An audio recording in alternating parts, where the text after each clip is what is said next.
Hello guys, welcome to the film guy. आज हम एक न्यू मांगा को शुरू करने वाले हैं जिसका नाम है young master please do not show off. तो बिना टाइम फोड़े चलिए शुरू करते हैं। हमें दिखाया जाता है कि कोई कह रहा होता है, तुमने सुना कल रात को किसी घर के ऊपर मीटरॉइड गिरा था। वो दूसरा आदमी कहता है, हाँ मैंने सुना। जरूर उस आदमी ने अपने जीवन में बहुत बुरे काम किए होंगे, इसलिए उसके घर के ऊपर मीटरॉइड गिरा। हमारा सीन शिफ्ट होता है प्रेजेंट में और दिखाया जाता है जिसके घर पर मीटरॉइड गिरा होता है और उस घर के सामने दो लोग बैठे होते हैं। उस मीटरॉइड का एक टुकड़ा गिरकर उस दूसरे आदमी के सर पर लगने ही वाला था। वैसे ही उस पहले आदमी ने उस मीटरॉइड के टुकड़े को पकड़ लिया और वह कहता है, यंग मास्टर हम लोग पिछले 3 घंटे से यहाँ बैठे हुए हैं। उसका यंग मास्टर कहता है, हाँ, और यही हमारा इस मांगा का मेन कैरेक्टर है। हमें 1 घंटे पहले का सीन दिखाया जाता है। कोई कह रहा होता है, यंग मास्टर वेक अप। तभी हमारे एमसी की आंखें खुलती है और वो उठने के लिए जैसे ही अपना पाँव उठाता है वैसे इस आदमी के अंडे फूट जाते हैं। हमारा एमसी शॉक हो जाता है और कहता है, तुम कौन हो और तुम मेरे घर में क्या कर रहे हो। वो कहता है, यंग मास्टर आपने मुझे नहीं पहचाना, मैं आपका पर्सनल बॉडीगार्ड सन डाला हूँ। सन डाला कहता है हमारे एमसी से, यंग मास्टर आप कहाँ जा रहे हैं।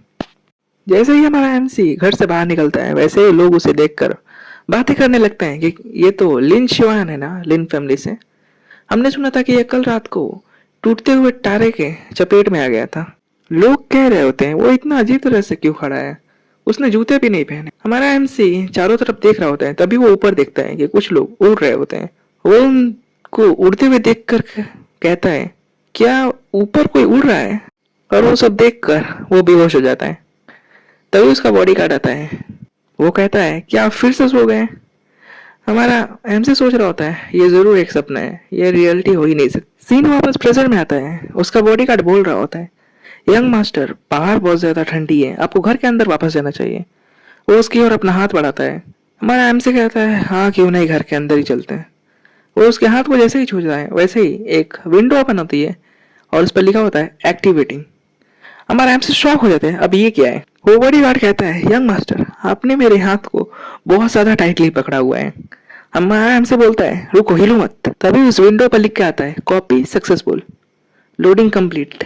और उस विंडो पर लिख के आता है, आपने एक पावरफुल एबिलिटी प्राप्त कर ली। वो बॉडीगार्ड वहां से जाते हुए कहता है, हे भगवान, किसी मर्द का हाथ मैंने इतनी देर तक पकड़ने के बाद मुझे इतनी अजीब फीलिंग क्यों हो रही है।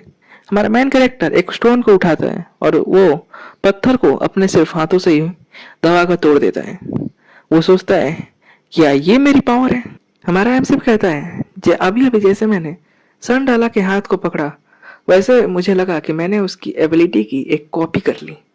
इनक्रेडिबल यार। अब मुझे लगता है कि मुझे इसको और किसी में भी चेक करना चाहिए।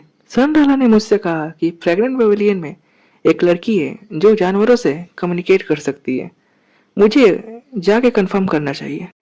हमारा एमसी का सीन दिखाया जाता है जो उस फ्रेगनेंट पेविलियन में आया होता है और वहां की कुछ लेडीज उसका स्वागत कर रही होती है। वो लेडीज पूछती है, यंग मास्टर हम आपको कौन सी सर्विस दे सकते हैं।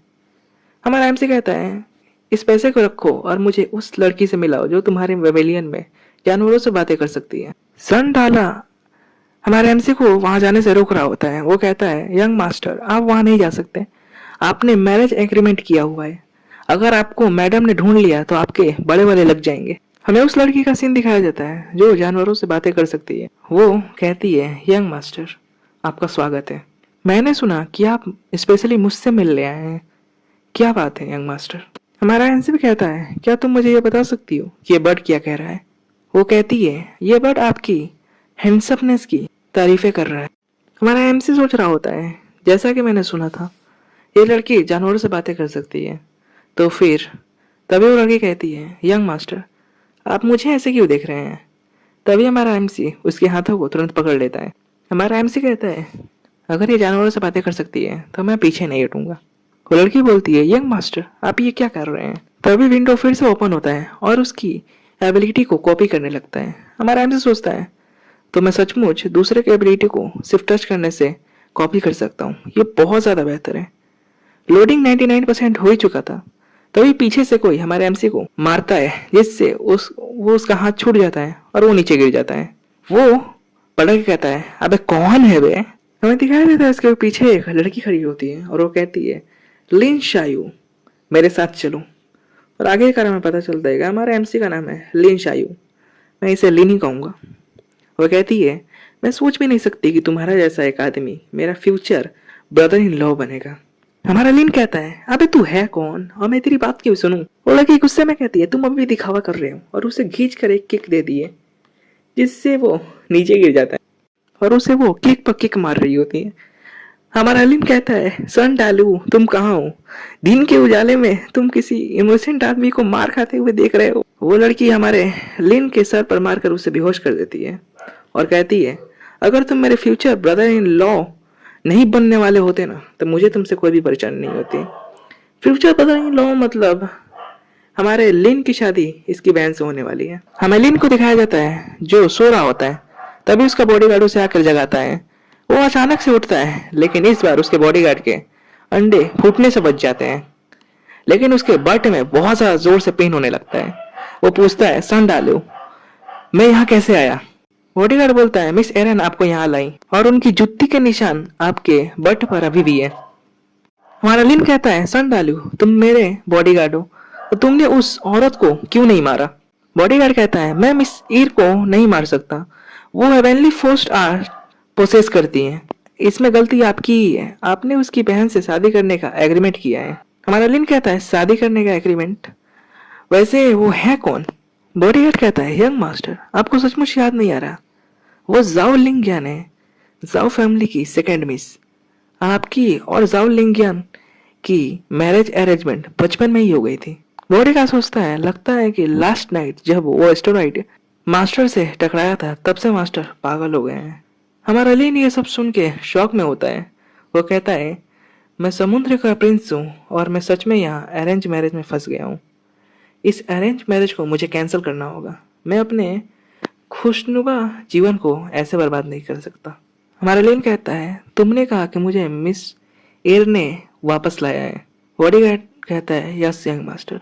हमारा लिन सोचता है, मैं तो सिर्फ वहाँ बीस्ट की लैंग्वेज को कॉपी करने गया था, लेकिन अनएक्सपेक्टफुली मैंने हेवनली फोर्स्ड आर्ट को कॉपी कर लिया। मैं किसी के भी एबिलिटी को कॉपी कर सकता हूँ, बस उसके फिजिकल कांटेक्ट के। लिन अपने बॉडीगार्ड से पूछता है, अगर मुझे अपनी एबिलिटी की प्रैक्टिस करना हो तो मैं कहाँ जाऊँ? बॉडीगार्ड कहता है, कहीं आप मटेरियल एकेडमी में। लेकिन यंग मास्टर आपने अभी कोई भी एबिलिटी अफेक्ट नहीं की है और एकेडमी में इंटर करने की एज आपने बहुत पहले ही पार कर ली है। लिन सोचता है, मुझे एकेडमी में इंटर करने के लिए और ज्यादा एबिलिटी की जरूरत होगी और इस दुनिया में स्ट्रेंथ ही सब कुछ है। स्ट्रेंथ के लिए मुझे फिर से फ्रेग्रेंट पवेलियन में वापस जाना होगा। ताकत के लिए मैं अपनी सिस्टर इन लॉ से एक और बार डांट सुन लूंगा। हमें दिखाया जाता है उसे वो फिर से फ्रेग्रेंट पवेलियन में उसी लड़की के पास जाता है। वो लड़की अपने बारे में लिन को बता रही थी कि मैं एक गरीब परिवार से आती थी और मेरे पेरेंट्स ने मुझे यहाँ पर बेच दिया और तब से मैं यही हूँ। हमारा लिन कहता है, बीती हुई बातें पत्थर की एक लकीर होती है, उन्हें भूलकर अब आपको आगे की ओर देखना चाहिए। वो लड़की कहती है, एक ऐसा फूल जो रेगिस्तान में फंसा हो उसका भविष्य क्या ही होगा। लिन कहता है, इस कठोर दुनिया में आप जैसी एक यंग लेडी इतना बोझ कैसे सहेगी? वैसे प्योरिटी हार्ट में बसी होती है, नाई की बॉडी में। वो इस बातें को सुनकर वो बहुत खुश हो जाती है और कहती है, यंग मास्टर आप। तभी उस लड़की की एबिलिटी हमारा लिन कॉपी कर लेता है और कहता है, बस आज के लिए इतना ही।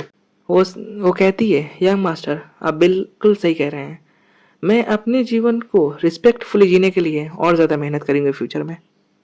वो सोचती है, यंग मास्टर बिल्कुल ही डिफरेंट है, वो बाकी उन कस्टमर के जैसे नहीं है जिनके अंदर सिर्फ लस्ट भरी होती है।